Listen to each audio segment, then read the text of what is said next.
L'histoire culturelle de la ville de Murcia est liée au sanctuaire de la Barque et aux pierres de ses environs. Ce temple de Murcia a été l'objet d'un culte magico-religieux au cours de ce siècle et également un objet de vénération pour les milliers de pèlerins qui parcourent les chemins jacobins de Saint-Jacques vers Murcia et au Fistera. L'arrivée au sanctuaire devient la récompense attendue de l'effort fourni pour atteindre la fin du chemin. Le temple actuel date du début du XVIIIe siècle, c'est pourquoi il fait partie de l'architecture baroque.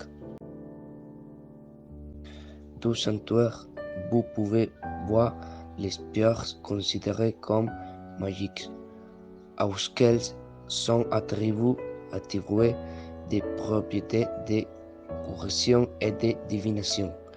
Le nom celle-ci est pedra de balance, pedra dos cadis reins, pedra dos namorados amants et pedra do démon gouvernel.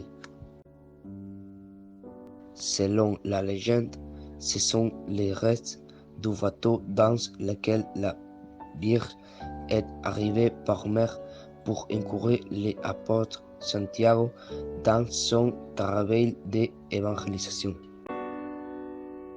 Le temple principal de Murcia a été reconstruit plusieurs fois.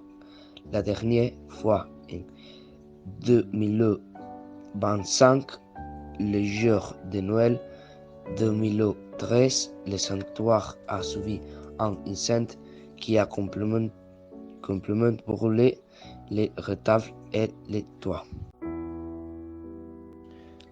Seuls les murs extérieurs et les éléments tels que les bancs et les confessionnaux sont restés debout.